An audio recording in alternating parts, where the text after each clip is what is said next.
ما دا خبريالي مستې کې ما ته وې هغه تیزان سوال ما ته راغی چې په دې ته خبره وکړه. ما کله ویلي دي هغه دې اسیف واک ویلي دي ځواک ویلي دي دا کور دا ما هیڅ خدای ته سره ځواک خپل سامې دي په خدای مې اخیر صاحب یې کړ په ټول افغانستان کې څوک سره کینی تاسو ګاډي واډي وایي شکر وکړئ. یو بله پوښتنه زه بیا پوره څو بیا درته وایم چې کوم ځای کې دا ولې ته چېرته بندي وې ولې ځواک صاحب تاسو وایي نه اورېده رښتیا وایي ده نه داسې پوښتنه مه کوه داسې یو بل نه ځواک صاحب مخکې لګی دی ځواک صاحب مخکې لګی دی وایي زه نه شخصي کېږم و چې اوس پې زور راغی اوس ما ته معلومه چې کوم ځای کې بندي وي ولې بندي وي هغه درته نه وایم ګورئ تا مخکې دی زه بندي سوی یم چا ویل چې زه بندي یم زه خو میلمه وم ته خو میلمه یې اوس مه کوه جنرال صاحب ما مه دروغجن کوه ما ویلي دي عبدالله وروره 2 بجې بادام یې راته ایښي وایي دا خلاص که زه ځه مازغه دې سام هغه بادام در باندې میده کړل که څنګه دا نه وایي دا وخورئ ګورئ مبین صاحب یوه خبره کوم ګوره زه د تیر جمهوریت دلته مدافع خو د جمهوریت د سیستم په ترکیه ته د جمهوریت ټټو یې خیر جمهوریت ټټو یې اوس راځم دې ته چې په تیر جمهوریت کې دغه ولسمشر کارزی 14 کاله د ما حاکم پاتې شوی زه د همغه ولې ورځې نه په دې پوهېدم چې دا غلام ده دا منافق ده دا دروغجن ده محترم په دې پلویانو دی اوغاد وکړه چی ورته په دې پلویانو دی اوغاد وکړه د کمنټونو کې کمزامه کوي دا د سیاست د خو د ټول ولسمشر او زه د خپل پلویانو باندې غاګ وکم چې زه خو ما ته په دې کنځلو باندې باید سړی خوا بدنه کی دا مننه بس الله دې دا خبره درته په رښتیا بدل کی اوس راځم دې ته چې دې ولسمشر خیر نه یاره تا خو به خلکو په خرګو کې جوش کړي کچالوان کې خو د منګه د پخې وړاندول به درته کم داسې غټه چپتا کاغذ نه ومه نو راځم ګوره اصلي خبرې ته زه د جمهوریت ملاتړ کوم خو په هممهاله دا رقم هم نه کوم چې د کرزي د جمهوریت ملاتړ چې ته کې حسیب صاحب ته چې د جمهوریت ملاتړ کې تاسو څوک نه منې کې د جمهوریت سیستم څخه د جمهوریت نظام څخه زه خپل جمهوریت نظام ته ترجیح ورکوم ته به ول جمهوریت کې چې کوم بدعمل اشخاصو کم رهزنو کم ډاکوان پکې او که هغه د هر ناملان تاسو د هغې خلکو دغه ولې کوئ دفاع ولې کوئ دا څوک چې حاکمانو ته خدای دا چې د سړي زامنو بیا د دې ډېره معافي ګورئ زه د افرادو د اشخاصو دفاع ته نه یم راغلی ما دا د ښځې زامنو خو تاسو دغه یوه خبره زه خلاصه کړم زه د افرادو تواب صاحب ستا میک کې مشکل دی زه د افرادو د اشخاصو دفاع ته دلته نه یم راغلی زه د جمهوریت ملاتړ چې کوم دا په دې معنی که مې پرې نقد نه وی کړی دا په دې معنی چې زه ملاتړی نه یم نقد خلک د اصلاح په نیت باندې کوي نو اوس مبین صاحب ته د مولوي فضل الرحمن په نیت باندې نقد په دې خلکو نه کوي ودرېږه د مولوي فضل الرحمن په اړه به زه خو د دوی دا ټول سیسټم ما دپاره قابل قبول نه ځکه زه ورباندې نیوکه نه کوم زه ور دلته سوالونه راولاړم تا ته چې دی حسیب صاحب تا ته چې دی د 50 هیوادونو اشغالګرو شتون کې یو نظام د منلو وړ و مګر د زیرو هیواد د اشغالګرو په شتون کې چې تا ته دا حکومت منل نه دی صاحب نه دا پوښتنه وکړه چې څنګه نه حکمتیار صاحب پرېږده که زما او ستا خبره ده اوس تر منځ ما زه غټ سړی یم که حکمتیار نو حکمتیار صاحب خو چې دی په مقابل کې دی ولاړو مبارزه یې کوله او د یو سنګر څخه راکټ شو بل سنګر کې چې دی مقابله کوله 40 هیوادونو په شتون کې حکمتیار صاحب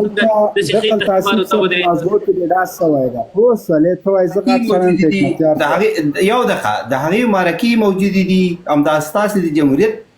ژورنالستان ورڅخه کړي دي او هغې ځوابونه ورکړي دي همدا ستاسې د جمهوریت د دور د تلویزیونونو په ارشیف کې هم پرتې دي یوټیوب کې هم پرتې دي هغې خپل ځوابونه درکړي دي دا چې ته منې نه منې هغه ستا خپله خوښه ده خو دلته چې دی بحث زما او ستا ترمنځ دی زه خپله د جمهوریت پلویتوب کوم زه په خپله د جمهوریت د چتر لاندې ژوند ته چې دی بهتري ورکوم دا ما په بار ویل دي چې اساس په قرآن او سنت اوسېږي اسلامي نظام پکې حاکم اوسېږي زه ورسره هېڅ مشکل نه لرم د کوم سوال کوه د مولانا په اړه ته مهرباني وکړه سوال دې هېر نشي او دغه خبره ګوره څومره ښه د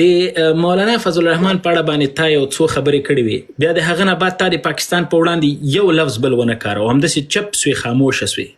او د دې خاموشي دلیل د څه شی و؟ مولانا فضل الرحمن څوک ده؟ اته چې ورته مولانا ډیزل وی آقا نه پیژنم. په دغه باندې دا کمزور سوال د سیتې کې خدای دې خوار لکه د مکتب د موضوع. تا بل سوال دې کوه. او دلته زه غواړم دغه پوښتنه ته میاخیل صاحب ته دلته ټول تحقیق د موضوع پرې وغږېږي. ګورئ دلته وغږاوه زما که منې هم دا جنرال وغږاوه دا ډېر ښه دی. جمهوري سیستمونه د جمهوریت دغه ټول سیستم چې د طالبانو لپاره د قابل قبول نه ده. دوی وایي چې دا وروره د انسان په لاس جوړ قوانین او سیستم دی او دا یو ډول کفري بولي، او امارت اسلامي یا دغه کم امارتي سیستم چې دوی راوړی دا دوی ته شرعي او اسلامي او صحیح د خدای لاره همدا ورته ښکاري. دلته هممهاله تواب صاحب نازه او د حکمتیار صاحب دفاع هم کوي او د هغه د خبرو دفاع کوي، د هغه د حزب نمایندګي په یو ډول باندې دلته کوي. هغه وایي چې زه د جمهوریت ملاتړی یم، او اوس همدا اوس حکمتیار صاحب په افغانستان کې شتون لري، په خپله یې په انتخاباتو کې برخه هم واخلي. څنګه یې صاحب؟ والکه ته څومره بیا عقل اوس که په ډاکټر نجیب باندې هم شروع وکړله بیا چغې وهې. دا د حکمتیار له موضوع تېر سه یمي جانب سره د خبرې وکړه، حکمتیار کته حکمتیار پورته تیر هیر کوي. راځه دا اوس ما سره خبرې نه خو د دې خبرې ځواب ورکړي. ځواک صاحب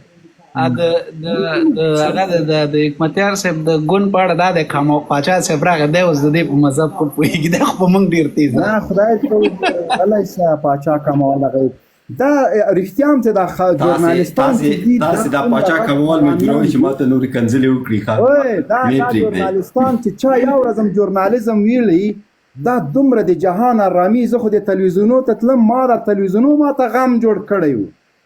دا تلویزیونونه نه دي، قسم مې دی په خدای چې نر بلاربیږي نه که بلاربیږي د ژورنالست له لاسه ده. پوه سې دوه سره په جنګ واچوه پلانی داسې ده وپرېږده دی ته وګورئ. وی په اخرو کې مو دغه نطاقان مخامخ کمرو ته کلشینکوف سره وی عسکر درولي چې بې ځایه سوال ونه کړي وی په دا سر دی ولم والا مونږ هم په اخره کې تمانچې ځان سره وړلې. پاچا صاحب محترم ستړی بشي، دا تواب عبدالله ډېر په موږ تیز راځي، نو مقصد دې ته د پامي. وعلیکم السلام. موبیل صاحب ته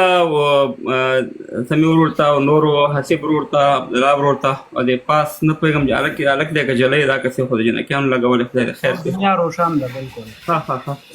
نو ته چېرته یې ومې خیر صاحب ته چېرته یې ته خو ځان دې غیب کړی دی بس مونږ دې پلان نه کې راځي دلته هغه ته مظاهرو ته امور ولا ته ګوره د مظاهرو دغه تا کې خو د بنیاد تا کې خو د اوله کې مونږ ورلاړې اوس ورک شو ځان دې غیب کړو. موبیل صاحب ته ښه انشاءالله. پاچا صاحب دلته مونږ په سیاست باندې غږېږو ښه یم او بلکل مونږ جدي یو، سرې کرښې مو کراس کړي دي. ما پرېږدی نن له دې ځواک سره چې زه سره معلومه کړو. نه زه چې ما ته به دا کار نه کوې موبیل صاحب زما خاطر به کې نه دا سړی زه نه پرېږدم په هېڅ صورت یې نه معاف. دا سړی راتلونکی ولسمشر دی او زه ما وزیر دفاع مقرره یو. موبیل صاحب دلته هم پام کوه راتلونکی ولسمشر که تا ما له یوې پښې له ایملولي نه زواړه نه که زه به دا اول خو خوشحاله آباد اوسئ ټولو. نمبر زما دی که د بل چا دی؟ بلکل ستا دی بلکل پې ورځه. او داسې یو خو دا ده چې په دې باندې خو ښه پوهېږو چې په اتفاق کېږو نه او تل مدام همداسې بې اتفاقه یو، او بل په دې هم پوهېږو چې افغانستان هم نه جوړېږي خو هغه زړونه هم تاو کوي که نه، زړونه هم خبره جوش کوي. په دې ښه پوهېږو چې ولاکې تر قیامته پورې افغانستان جوړ کړي، ځکه چې دا زمونږ کوم عملونه دي، زمونږ کوم رفتار دی، ځکه چې الله تعالی په قرآن پاک کې فرمایلي دي چې کوم قومونه خپل حالت خپله بدل نه کړي زه هېڅکله د هغې حالت نه بدلو. قومونه یې ښودلي د دنیا ټول قومونه دې کې دا نه دي ویل چې مسلمان او دغه. نو موږ اول دا دی چې آیا موږ خپل حالت بدلو که د حکومت نه یې نیولې تر ولسه پورې ټول هم د بدبخته به یو همداسې بدبخته به دې ارمان وارې به مړه شو چې افغانستان به کله جوړېږي. نو دا خو سره کېږي نه. خو زه یو خبره خالي موبین صاحب ته هم کوم چې زما ملګری دی همداسې مې حسیب همداسې عبدالله صاحب نور دا ټول موږ او تاسې یو دوستان یو افغانان یو مسلمانان سره چې څومره کولی شو چې موږ او تاسې په دا ټیک ټاک کې یو داسې خبرې وکړو چې زموږ او ستاسې دغه ینګ یا د نن ځوانان چې یو زده کړه ترې وکړي او چې شی ترې نه زده کړي خیر د انتقاد به کوو نیوکه به کوو خو داسې خبرې وکړو چې دا څو ورځې بدبختانه منګینو چې نه ډېر زیات توهینونه د یو بل مشرانو ته وشو دا نه وه په کار دا نه وه په کار ګوره الله تعالی زه ګوره ملا نه یم عادي سړی یم خو دا بعضې خبرې مې اورېدلي ملا صاحبان نه الله تعالی وایي په قرآن پاک کې فرمایلی دي چې الله تعالی وایي چې ته د کفارو یعنې بوتانو ته چې هغې بوتانو ته عبادت کوي هغې ته تاسې توهین هغې ته بد رد مه وایه چې ستاسې اصلي خدای چې موږ تاسې په ایمان لرو هغې ته به توهین وشي نو که چېرته په ما باندې خپل مشر ګرانې زه هېڅکله د چا د مشر توهین نه کوم بل دا ده چې تر کومې پورې به موږ د یو بل په مړو باندې خوشحالېږو تر کومې پورې به یو بل موږ دا توهینونه کوو دا خبره زه بار بار کوم دا مختار وروره یا دا نور ځوان ته ټولو ته معلومات دی چې دغه جرمني یا دغه اروپا کې څومره جنګونه د کفارو یو بل سره وکړه دا جرمني د منځه لاړو دا فرانسه د منځه لاړه دې چې پوه شو چې یاره په دې نه کېږي چې تاسې کړي او ما څه کړي راځئ چې د یو بنیاد کې د یو مملکت سره رقم ودانېږي دغه شان د دې دپاره کار وکړو همداسې جاپانیانو کار وکړو موږ راځو صاحب مهربانه تېرو خبرو پسې نه خلو و دا تېر که 15 کاله که څوک وایي چې یاره داسې ماته یو نظام وښیوه چې هغې ظلم نه یې کړی ټولو ته خپل وسه پورې ظلمونه کړي دي وروره دی پسې باید موږ ونه ګرځو اوس چې شی کوو اوس د افغانستان دپاره چې شی کوو د دې ملت دپاره چې شی کوو دغه سوشل میډیا خو تاسې ګورئ چې د دنیا ډېر مملکتونه استعمالوي مګر ته یقین وکړئ چې د یو مملکت خلک نه دومره توهین کوي یو بل ته او نه یو بل ته کنځلې کوي لکه څومره چې موږ او تاسې یو کله ناکله بیا زموږ نه خو هغلته دی یو ټیک ټاکر دی دغه ولي الله نومېږي فکر کومه د کونړ دی بیا هم زموږ نه ولا هغه اقرب نه تعلیم لري ولا په یو پښتو ژبه پوهېږي نه په بله ژبه هم نه پوهېږي یو شپه یې 2 لکه ډالر وګټل نو د دې نه خو هغه مهربانه چې هغه لارې اختیار کړو ښه ده دا دې نه چې شی غواړو چې دی مهربانه راځو دلته یو بل ته کنځلې یو بل پاچا صاحب پنځه پاچا صاحب وکیل صاحب ځان نه جوړ کړو وکیل صاحب یو پکې د وکیل په نام زه وکیل نه یم خو عبدالله صاحب په خدای کې نو که دا نن ستاسې ډېر ملګري راغلي د حجرې ته تاسو سره ګپ هم لګو ستا پېژنګلو زه ته یو خبره وکړم که نه عبدالله صاحب زما 90% چې نصیحت 10% زما نیوکي ځکه چې زه پوهېږم چې په ډېرو ډیپ لاړ چا به تا سره تېز لاړم داسې نه چې ګنې تا کې به ملامتیانو یا ما کې خو زه بیا وروسته ډېر سخت دا کېږم ځورېږم چې ولې مې یو خپل افغان ورور سره کرش راشي ولې ورسره په ډېر تېز لاړ شم که خبره د هغې غلطه مې باید په دې باندې سړی خفه کېږي والله چې ستاسې هر یو باندې خفه کېږم چې تاسې سره زما یو تېزه خبر راشي خو زما دا موبین صاحب شته دی قسم په خدای دا خو د جمهوریت او ما به د جمهوریت دفاع کوله موبین صاحب به د امارات کوله دا موبین صاحب دی ووایي یاره دا لیپونه به تاسې کتلي که یو توهین خبره زما د دې ترمنځ راغلي یوه الان کې ما جمهوریت سپورټ کوو د جمهوریت په شا باندې ولاړم خو زه تاسو ته یو خبره کوم افغانان ورونو چې زمونږ خبره چې دا زمونږ مسله چې ده که نه خپلو کې نه ده دا کم خپلو کې چې موږ بې اتفاقي ده یو بل سره راځو توهینونه کوو یو بل سره راځو کنځلې کوو قسم په خدای چې دا د کفارو پالیسي ده چې موږ داسې وکړو یو بل سره بې اتفاقه شو چې موږ په اتفاق باندې شو موږ په اتحاد باندې شو تاسې به وګورئ افغانستان به جوړي او زه همیشه دا خبره کوم چې ګورئ چې موږ تر څو پورې داسې لیډرشپ نه پیدا کړی لکه څنګه چې عربو قطر دوبۍ یا د نورو ملکونو پیدا کړی ولاکې زموږ وطن تر قیامته پورې موږ د څه شي کمی لرو هر شی بیل مثال لرو مګر بدبختانه ته وګورئ چې زموږ د افغانانو څه حال دی موږ خو ومو بن صاحب په دې اروپا کې په میلیونهاوو افغانان اوسېږي زه به الحمدلله زما به عقیده صحیح وي زه به د مسلمانۍ په لار روان وي زما بچیان به م رواني خو د بچیانو به مې څه کېږي ومو بن صاحب دا به ځي ومو بن صاحب دا ورځ دي کفارو په قسم په خدای چې 50% به زموږ بچیان وړي دې طرف ته به دي که زمونږ د خپل وطن سره اړیکه کټه شوه زمونږ د خپل وطن سره تماس او همداسې بدبخته دې زما د بچیانو به څه کېږي د بل افغان د بچیانو به څه کېږي آیا دا فکر چا کړی آیا حکومتونو دا سوچ کړی ورکه جواب جنرال صاحب ورکه د جنرال صاحب ما ته مه دا کوه جنرال خبره کو ما جنرال صاحب سره به دغه ما چوه دا کوم یو چې وایي د جنرال صاحب جواب ورکړه دا څوک و ما ویلې پاچا صاحب ما ویلې دا خبریالان سپرغۍ اچوئ سپرغۍ مومن صاحب مهرباني وکړه تاسو څه ویلې نو د موږ د تاسو د اولاد راتلونکی دغه د نمونه دلته ناست د اسیب ځواک دغه شی وي اوس دا ما سره څوک منی که نه چې غوا سپینه د شیدې تورې دي منی را سره بالکل منو منی به ځکه زه فارم والا یم ما ته پته دی ما او موبین صاحب د فارم ماسته دي ما خوړلي دي داسې ماسته راته اچولي چې پیره به پرې پاته داسې ګرځېدو خبره مخکې دی وایي دا د مونږ د ځوان خبره دې وکړله زه خو چې راغلی یم دلته د مکتب او د پوهنتون خبره کوم خو چې تا سره کینو یا د غوا لکۍ تم کینئ یا خوشیو تم کینئ تاسو نور څه باسونه دي ګوره د غوا لکۍ ته د زه ځکه کینوم چې په امریکا کې هم غواګانې خلک ساتي فارمونه یې دي ښه پرېمانه دي داسې هېوادونه دي چې میلیاردونه ډالر له دغه نه عواید لري یوازې هدف پیسې ګټل دپاره پرسټیټیوټ سړی پیسې هلته هم ګټلی شي هدف علم ده پوهه ده علمیت ده ودرېږه پوهنتون یوه رشته د پوهنتون هغه زراعت او مالداري ده زراعت او مالداري خو ته افغانستان ټول غواړې مالداره کې نه نو څه زه غواړم چې افغانستان له شیدو مستو کوچو غوښې نه بیخ دې راوویسته د دې شیدو د مستو له دغه لږ زره خواته لاړ شه دا هم ضرورت دی خو بیخ ته د ډیموکراسۍ راوویسته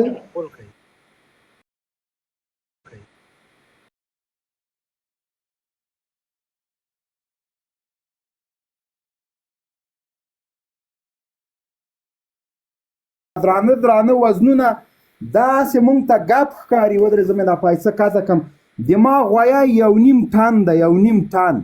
ته چې کله لوګر ته راسې ته به هم دې غویي ته اوږه ورکړې جیک به یې کې که دې جیک که زه مات که نه زه یم درته دغسې چې کوم داسې په 2 لاسو یې داسې درته نیسم غویه یې 1.5 ټن ده او دا لاس چې ته داسې کې دا اوس چې داسې زور وکړم دغه لستوړي مې شکېږي دا مټه زه دومره پړسوی سمه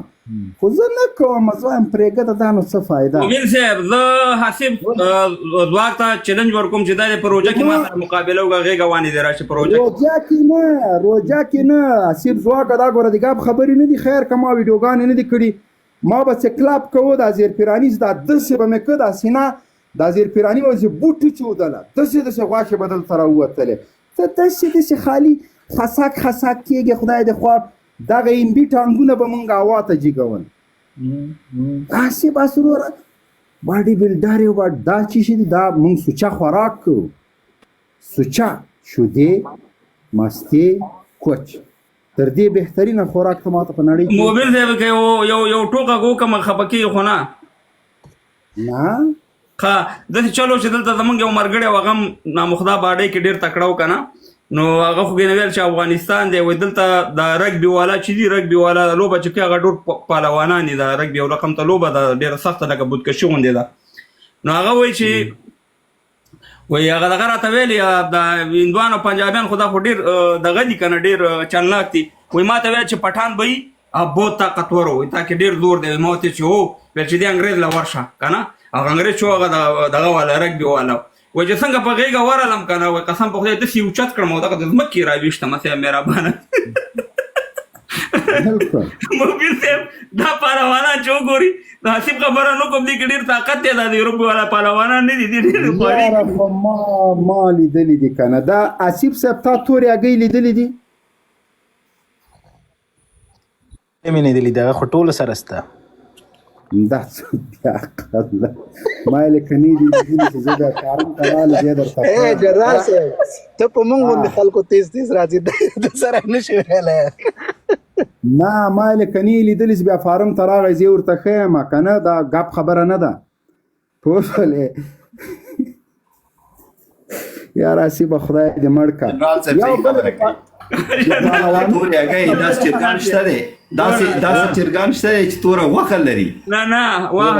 و جنرال صاحب دا په خدای لغمانی د لغمانیان داسې خوله لري ولاکه ټوله دنیا ټینګه شي بله خبره زه درته کوم زم پاچا صاحب ګوره لوګری یم ښه بله خبره حسیبه وروره ما چې کله ورزش کوم ما لا ډېر وخت کېږي پرېښودلی مې ده څه به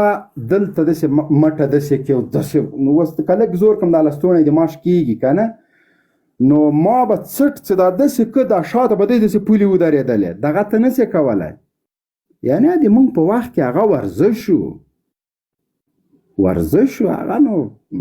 ته لاړ سې ورزش وکړې هلته برګر ته ولاړې ته خدای دې برګر به څه زوري د هغه به څه قوت وي موبین صاحب اور ګولډ یعنې زاړه چې د سره زرې معنا لري مخکې د خبرو کړه تا لیکنه دا موږ ځوان ده دا 2 دقیقې سو ته باندې یو غوا کې نه خته و باډي بلډینګ کې خته یو استاد توري هغه زیړه هغه دا ټول ته تخې چې ترڅو ته حالت ورشي اتمنه فارم یو ګوري فارم ته لاړې فارم تاوال و ما سره غوایي جګه پوسولې بیا د کتوري هغه نه لیدل زی در خیم او خرم هم در باندې مننه دا ګوره دا ته داسې خبرې کوې ځواک صاحب دا ملت به بیا ښه غریبي وکړي ښایي نو زه څه شی وکړم زه دوی ته څه شی په سیاست غږېږم توهین کوي په تعلیم غږېږم جمهوریت سي په تجارت درته غږېږم وایي د غوا کونې ته ناست نو زه خو د غوا په څټ نسم کېنولی خو ټوله مسله د غوا په کونې کې ده ټول او یو وعده به را سره کې ځواک صاحب چې ما د شیدو یو شرکت دغه کړی ده دا جواز واخلم دکان او دغه ترتیب مې برابر کړی ده اعلاناتو کې به فوق العاده د ما سره ترڅنګ درېږي او دا به خاص د افغانستان د هغه نه د دفاع په خاطر موږ خپلته اوس د اف ډي اي هغه نه لرو چې ورته لابراتوار چې دا در باندې چک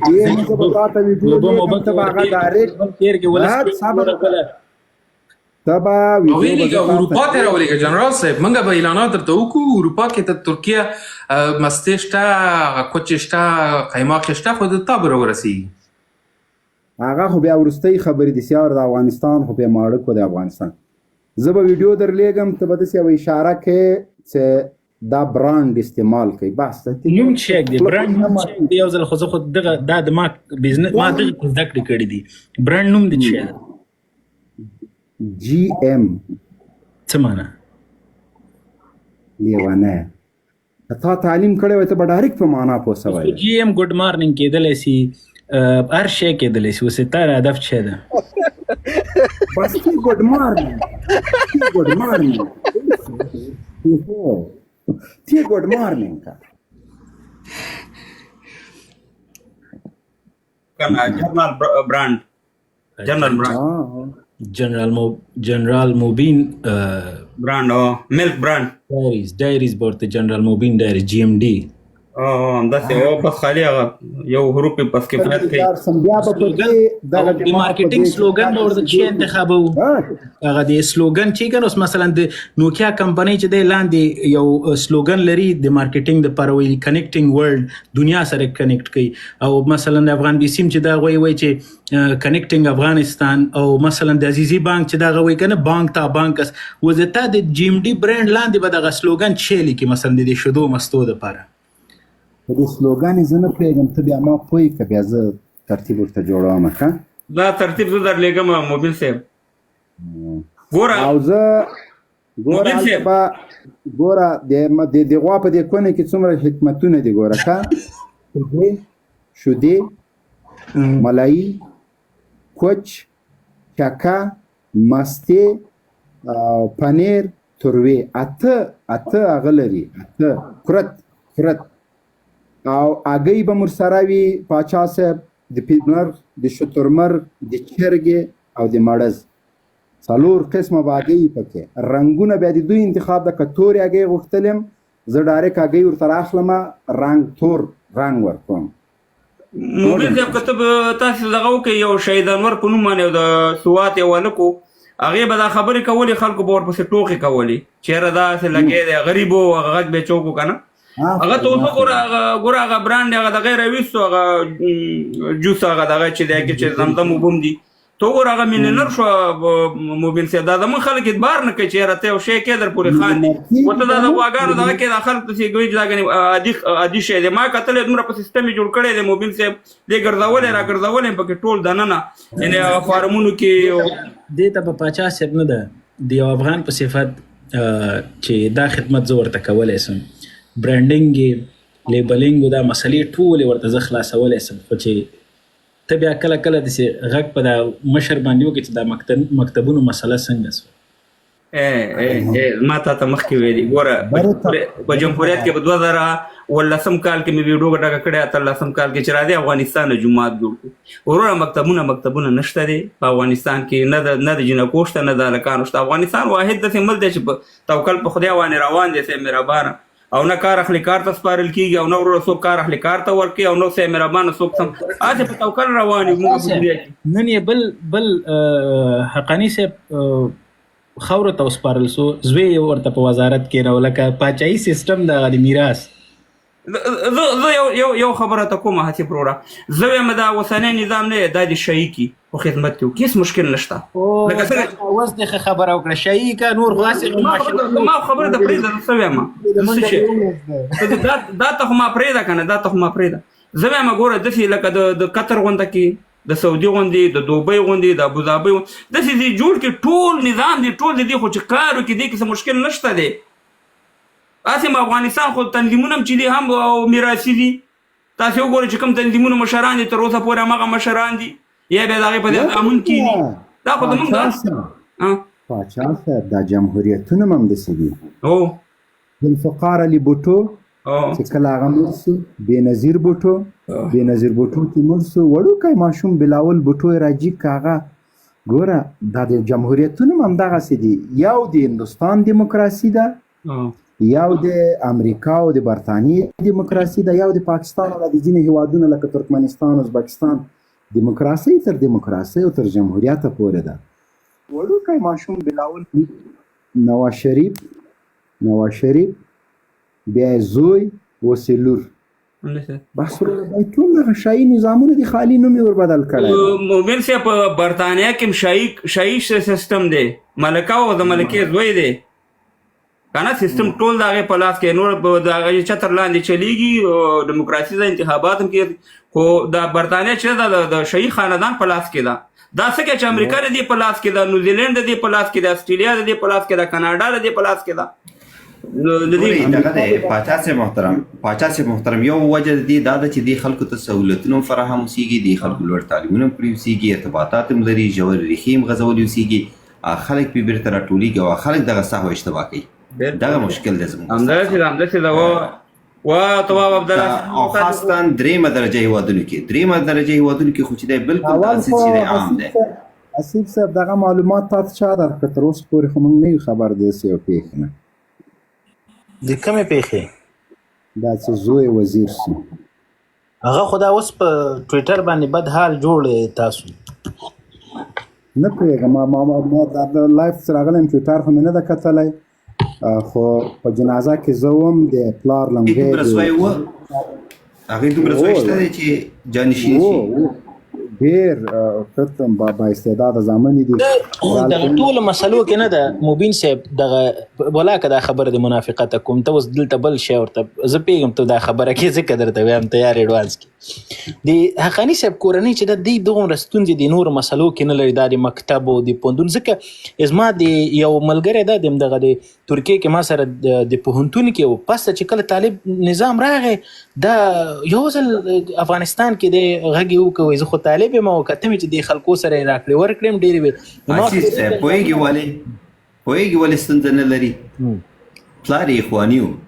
اخواني و، مولوي صاحب جلال الدین حقاني اخواني و په دې خاطر. نو دا اوس ګوره که د هغه خبره هم ګوره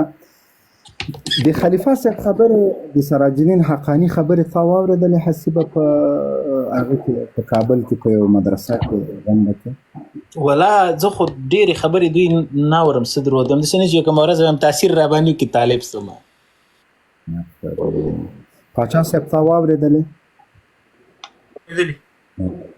عبدالله وروره تا واورېدلې؟ یقین 2% عبدالله وروره د تا، 2% د پاچا صاحب، 2% د نورو د هغه په خبرو کې د تاسو فیصدي د غوښتنه موجوده وه د خلیفه صاحب. مومن صاحب دا کمې خبرې چې مونږ کوو تقریبا ټولې خبرو مې هغې ورته اشارې وکړې او دا ټولې خبرې غواړي چې حل شي. زه خپوهېږم ممکن صاحب دا ټول خو د وخت دغسې د خلیفه صاحب په خبرو کې د هر افغان د زړه غوټه وه هغه پرانستله. دغه ته حکیم وایي، دغه ته ولسمحوره مشر وایي چې هغه د پاچا صاحب د عبدالله د تاجک ورور زما د ټولو له مشکل نه خبر ده قربان. ځکه خو ټارګټ کېږي ځکه خو چې د ټرمپ ټارګټ شو. یعنی زه دلته یوه پوښتنه لرم جناب جنرال صاحب وبخښه، یوه پوښتنه تواب عبدالله نه یعنې ټارګټ کېږي د چا لخوا؟ د افغانستان دښمنان دغه هېواد د دښمنانو لخوا څخه نه غواړي چې په هېواد کې امن راشي، امان راشي، نه غواړي چې افغانان ټول په یو ټغر راټول شي، نه غواړي چې داسې کسان پرېږدي چې هغوی کوشش کوي چې ټول افغانان د هر فکر او عقیدې څښتن چې اوسېږي په یو ټغر یې سره راټول کړي، د هېواد ته چې دی دغې لانجې ته چې دی د حل لار پیدا کړي. داسې کسان به همیشه د استخباراتي کړیو لخوا څخه چې دی ټارګټ کېږي. ډېره بخښنه غواړم. السلام علیکم. نو د افغانان به څه رقم په یو ټغر راټول شي تواب عبدالله صاحب چې هلته پلار یې تر اوسه پورې ښخ شوی نه دی او د زوی په سر یې وخته پګړۍ ورته کېښود او وزارت یې ورته ورکړ. افغانان به څه رقم راټول شي؟ یوه ډله یا دوه ډلې یا درې ډلې دلته دا ټول افغانستان یې حصه کړی ده، موږ او تاسې بیا وایي افغانان راټول شي په یو ټغر. مهرباني خبره دا ده چې دې ته وزارت ورکړی دی که د وزارت پګړۍ سره یې وزارت ته ورته سپارلی جنرال صاحب که نه؟ صدیقي ستړی یم صدیقي نه پوهېږم زه نه دا خبر موږ ته نه وی دی. موږ خو دلته په دې ټیک ټاک کې ناست اوس حسیب ځواک صاحب چې دی دا خبره وکړله جنرال صاحب چې دی ویلی زه لا تر اوسه پورې نه یم خبر. که چېرته شوی اوسېږي که چېرته دا کار شوی اوسېږي که دا کار شوی اوسېږي د امارت اسلامي افغانستان هغه داعیه چې امارت اسلامي افغانستان غوښتل چې دغه څیزونو ته د پای ټکی کېږدي کله چې د یو اول امیر سر راپورته کړ ملا محمد نور مجاهد رحمه الله چې سر راپورته کړ هغه د دغه څیزونو میراثي سیاست په خلاف باندې و. خو چې نن د هغې په بنسټ ایښودونکي امارت کې چې هغې بنسټ ایښی دی په هغې کې دا کړنې ترسره کېږي نو دا پخپله د هغې خپلې داعیې سره چې دی ظلم دی، جفا ده، زیاتی دی او دا نو دوګونی عمل دی. یک بام دو هوا ده چې بل ته دی ویلې چې شورای نظار ته جبهه مقاومت ته او بل ته دی ویل چې دا میراثي تنظیمونه دي، حتی د حزب اسلامي په شمول دی ویل چې دا میراثي تنظیمونه دي. خنن اوس دا دې ته کم نوم ورکوئ تاسې، دې ته کم نوم تاسې ورکوئ. آیا په دې ټول امارت کې چې دی په دې ټول امارت کې چې دی غیر دا انتقاد ډېر وارد دی محترم عبدالله صاحب. اجازت راکړئ د خبره تکمیل کړم. کنګرې دایر کړی ده څو ځلې خبرې د کنګرې له لارې خبره اجازت راکړئ تواب عبدالله صاحب ورته دوا ورکړم. دا غلطیانې چې دي تیر حکومتونو ټولو کړي او انجام یې هغه دی چې بیا منځه تلي. که د ثور کودتا نه نیولې د ثور کودتا چې وشوه هم خلقیانو منځرما ټوله زما وه، ملالې پکې حصه نه ورکوله. بیا که وروسته سي مهربانه مجاهدین راله هغې هم ټوله منځرما ټوله زما وه چې به زموږ مجاهدین وي بس نو همغه به حکومت کې حق لري او بل څوک په حق نه لري. او په تېر امارات کې خو دغه 4-5 کاله خو داسې و چې یا جنګ و یا دغه هغې وخت کې تقریبا بعضې پکې د پخواني حکومت خلکو کار کوو ما ته معلومات دی. څنګه تاسو دې نظر تېرېږئ بادشاه کمال صاحب تاسو څنګه نظر تېرېږئ چې په پخواني امارات کې جنګ و هغه باندې بحث مه کوئ ډایرکټ جمهوریت ته راځئ؟ زه راځم ته ستا مهرباني تاسو خو ما خبره ته سړی لږ پرېږدی چې زه څه شی وایم دا همدا ستا خبره کومه. او کله چې جمهوریت په جمهوریت کې هم په ډېرې بخښنې سره د یو 11 نه 1500 جنرالانو ډالر هم تقریبا هغې ته راتله، کار اهلي کار ته سم نه سپارل کېدو. الان کې لږ داسې دغه پکې وه داسې لږ دغه پکې وه مګر هم د حسیب غونډه کې چې دوه ډګریانې لرو یا 2 شهادتنامې لرو دې اقرب دې هم پکې وظیفه نه ورکول کېده. نو هغه دی هغه هم موږ ولیدو. اوس دغه هم چې دی دغه هم ټول وروره ملاکراسي ده. دا هم وروره چې چېرته چوکۍ خالي کېږي او دې ملاله ورکوي نو بیا خو هماغه شی شو چې دا کوږ بار تر خپل منزله نه رسېږي چې څنګه هغه نظامونه دغه شوي دي او کار اهلي کار ته نه ده سپارل شوی د منځه تلي داسې به دام ځي. نو دې ته پکار دی چې کار اهلي کار ته وسپاري، ځوانان په دې نظام کې شامل کړي. یم ځوانان چې هغه تجربه لري دا خو ګوره داسې نه ده، داسې نه یم چې ملالې په نظام کې نه وي. ملالې په نظام کې وي خو داسې نه کوي چې مې 3 کاله کېږي چې ټول افغانان هم دغه چیغې وایي چې کار باید اهلي کار ته وسپارل سي. ولې دا کار نه کېږي بادشاه کمال صاحب؟ خو چې نه کېږي خو ما راته ویل چې دا کوږ بار ته پرته له دې نه چې طالب افغانستان سره او افغانانو سره دښمني ولري نور تاسو څه دلیل ورته پیدا کوئ سئ؟ موږ هیڅ دلیل نه پیدا کوو، دغه دلیل نشته یو چې کار اخلي کار ته نه سپاري کی، دغه دلیل نشته، دغه دلیل بالکل د افغانستان او د افغانانو دښمنان دي. دغه واضح تعریف دی کنه، واضح د خو را سره ومنئ. نه دا تاسو سره دغه واضح تعریف دی، تاسو سره چې د 50 هیوادونو اشغالګری قواو نه، اجازه راکړه خبرې چې اواز چې پورته کې موږ اسلامي سوزه د کنګره په دایرولو اجازه راکړه ها حزب اسلامي افغانستان چې شوی د حزب اسلامي په تاریخ تاسو اجازه راکړه چې جواب درکړم درته اوس.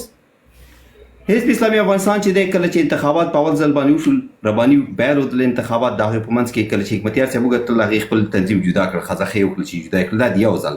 د هغه نمخ کې چې انتخابات شوی او حکمتیار صاحب ګټلی به هم رباني چې د هغه وخت کې انتخابات نه منل او به دوم ځل به انتخابات شول چې به انتخابات شول به هم چې د حکمتیار صاحب چې د رایو ګټل حکمتیار صاحب د حزب اسلامي افغانستان امیر وټاکل شو، هغه د دې سره چې خپل تنظیم بیل کړ، هغه جدا تنظیم به جوړ کړ. خو به د هغه نور څه چې د قاضي صاحب امین وقات چې د حزب اسلامي افغانستان امیر ټاکل شوی وو تر یو وخت پورې مودې پورې تر څو بیرته چې د شورا چې د ټول شول او هغه چې د به انتخابات وکړل او بیا په کې جناب حکمتیار صاحب چې د امیر د حزب اسلامي افغانستان وټاکل شو. اوس خبره ده اجازه راکړه دا د یو ګوند په سطح باندې هغه محل مونږ ته وایي د محل چیرته د انتخابات کنګره انتخابات د حزب شوی اوس حکمتیار پکې هغه وټاکل شو. واه خو ته لاړ شه تاریخ ولوله پښتنه وکړه ته به معلومات وشي. اوس تاسو په یو سپیس کې د حزب اسلامي افغانستان ټول تاریخ څنګه تشریح کړم، خو خبرې ته وګورئ چې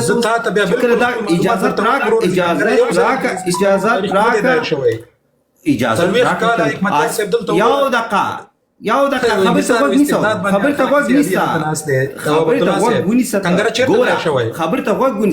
غوږ نیسه. ګوره حزب اسلامي افغانستان 10 کاله یا څه کم یا زیات 10 کاله د شوروي په خلاف په جهاد کې بوختو، 20 کاله د ناتو او امریکای په مقابل کې په جهاد کې بوختو، په 50 کالو کې د 10 کال هغه په جنگ کې تیر کړی دي،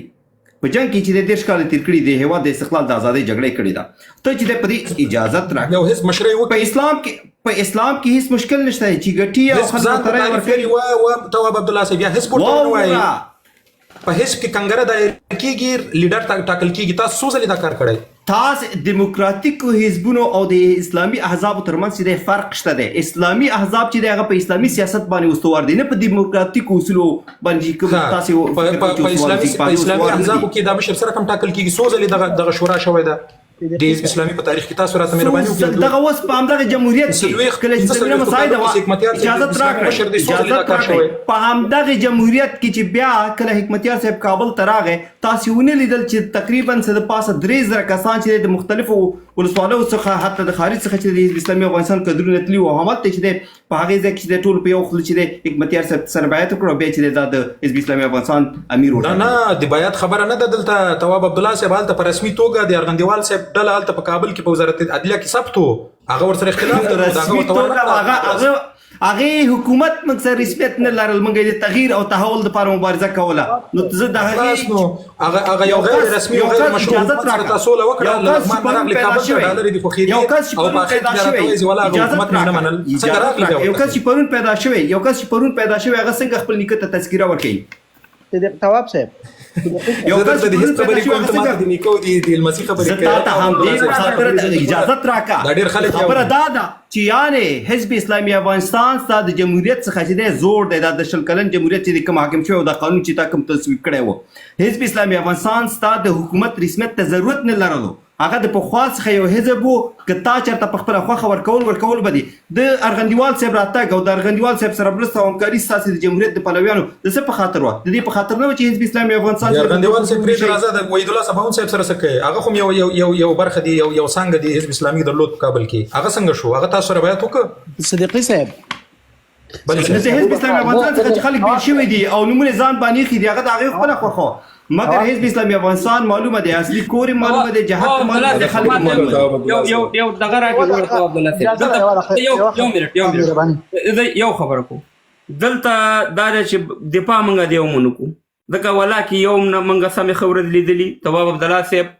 په پاکستان کې دا وایي عزت چو کنه د دې عزت کې چې توی ته مسلمان می ته افغان می ته هر شوی کړه دې حزب سره تعلق نو سه مهربانه تاوانه د کو پټه انتر دې پورې چې دغه حزبونو په وخت کې بتا ته به یاد یا بنې یاد خپلو کې چې کله د روسانو سره یا جهاد یا جنگ خپلو کې قوماندانان یو بل سره جنگ کولو ما په دې خپلو غوږونو اورېدلي او په دې سترګو مې لیدلي چې د یو حزب بل حزب ته کافر ویلو. تواب عبدالله صاحب دغه ټول موږ نه حزبونه هم صحیح دي، نه هم جمهوریتونه صحیح دي، نه هم د اسلامي نظام په دا کې چې څوک راشي هغه صحیح دي. موږ ټول زده کړه نه کوو، د یو بل بالکل په بله لار روان یو. دا تنظیمونو کې ګوره، تنظیمونو کې داسې حال موږ ته معلومات یې وه تواب عبدالله صاحب چې تا به دومره دا خلک دومره دا مینهوالې دومره ګرم وو چې خالي دومره به دې ویلی وی چې پرون د دې لیډر پټګی تور او نن شین په سر کړی، سبا به ته نه وي، تا ته به اختارونه درکول کېده. یعنې تر دې پورې سخت درزي وه. دا تنظیمونه چې وو دا یا دا موږ ټول جعلي شی نه دي، ټول جعلي هر شی. اوس د جمهوریت خلک دا کوي، جمهوریت کې ته هم اوسېږې تواب عبدالله صاحب، زه هم اوسېږم په دې جمهوریت مګر عمر چې دی هر چا څخه زیات عمر لري، عمر یې تېر کړ. خبره کوم تواب عبدالله تېرې یې لګیا دي. نه زما خبره ته په دې کاناډا کې ته خو یو لینده راواله، ته خو بار او مرغۍ اشتیا شي په دې کاناډا کې، یا د ونې څانګه راچپه کولی شي. خو په دا 20 کاله جمهوریت کې چې وروره څنګه جنګ سالارانو ټوپک سالارانو آیا دواړه سره چلیږي؟ دلته چې ته لږه خبره کې د جمهوریت پلور تا ته هم کنځل کوي. ولکه دا جمهوریت و په افغانستان کې نه و، داسې د جمهوریت نوم و. په جمهوریت کې دا نه چې سره رقم جمهوریت په دې هیوادونو کې دی چې سپی مرده شي، سپی د سپي پوښتنه کېږي چې پیشو ورکه کېږي. دلته وروره په دوکانونو باندې عکسونه لګېدلي چې دا پیشو ورکه ده. زمونږ ورور نه د جمهوریت اجازه راکوئ چې څو خبرې وکړم؟ مهرباني السلام علیکم. مهرباني وکړئ. سلام بیاخیل صاحب، ډېر وخت وروسته ښه څو چې دلته مې ولیده یا نام در سره غږېدی، خدای دې وکړي چې ټول سیاسي ورور تاسو ته د لایف ټولو لیدونکو اورېدونکو ته سلامونه. سره له دې چې زه ډېر په ناوخته تاسو ما آپشن واخیسته، ما فقط یوه پوښتنه له مبین خان نه درلودله. زه اوس خو لاړ متاسفانه، هغه یو خو دا ده چې په ټولو په مجموع کې دوی وایي کنځلې مه کوئ، توهین مه کوئ، دا د دوی خپل شعار ده. زه هېڅکله هم د دوی لایفونو ته نه راځم او نه ورسره دونه علاقه لرم دغسې لایفونو سره. اما یو څوک چې د یو قشر په مکمل په ټول په قشر هغه قشر باندې نیوکه کوي یا ټاپه لګي ور باندې او غلط خبره کوي، دوی ویلي چې ژورنالستان په افغانستان کې نه پوهېږم څنګه کلمه استعمال کړله چې ټول د شر و فساد دغه وکړي شوی و. اول خو دا ده چې ټولو ژورنالستانو ته ټولو خبریالانو ته توهین